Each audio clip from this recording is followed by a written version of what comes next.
Ankara and speak to Bilgehan Ozturk, a researcher at the SETA Foundation think tank. Bilgehan, always a pleasure to have you on. More defensive or more offensive, the TCG Anadolu? When it comes to these kind of assets, obviously they have both defensive capabilities and also offensive capabilities.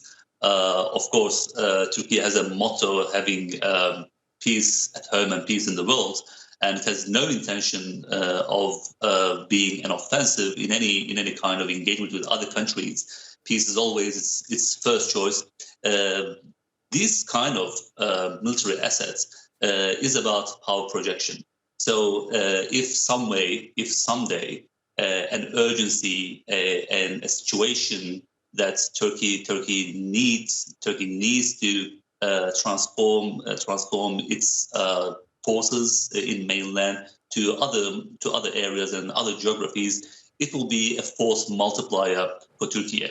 At a time of war, at a time of confrontation, or any kind of military operation to ensure Turkey's national security, as the likes of which we have seen in Libya, for example, the likes of which we have seen in northern Iraq and northern Syria. Up until this day, Turkey did not have this level of capacity to project its power.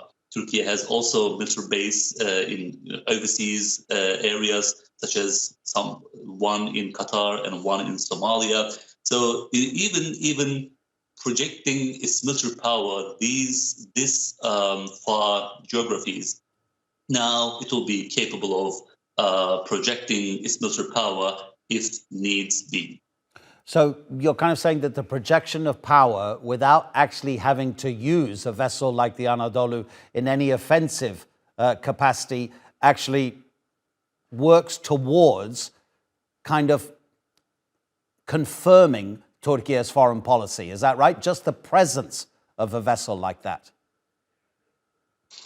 It is for both foreign policy and at the same time Turkey's status as a country. These kind of platforms are not only technically and defense and militarily speaking capabilities, they have symbolic significance too. To give an example, Russian Federation for a very long time deployed its aircraft carrier Admiral Kuznetsov in Eastern Mediterranean, but the aircraft carrier was actually not up to scratch. It wasn't. It was in need of overhaul. It was in need of rectification, but still Russian Federation attached importance to having and sailing an aircraft carrier in Eastern Mediterranean to show the world that it is a great power.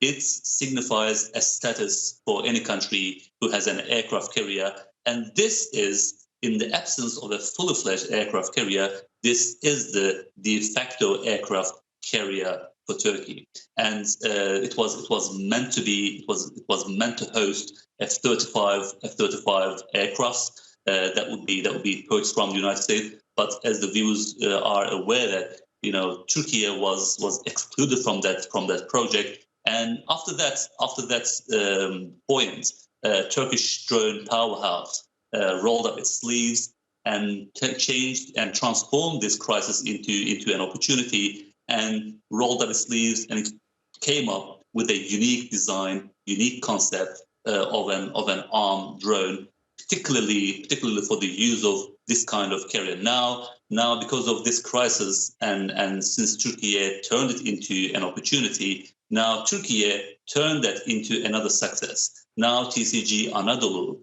is the first of its kind, and is capable of carrying armed drones, and they will also contribute to power projection capacities. Of course, for a very long time, the use of military force has been an integral part of Turkey's foreign policy, because other options were not fully serving Turkey's interest. Turkey had to use this military force, and now with this new capability, it will be again a very huge deterrence for any contingency that would jeopardize Turkey's national interest, and it will be in the service of Turkish foreign policy.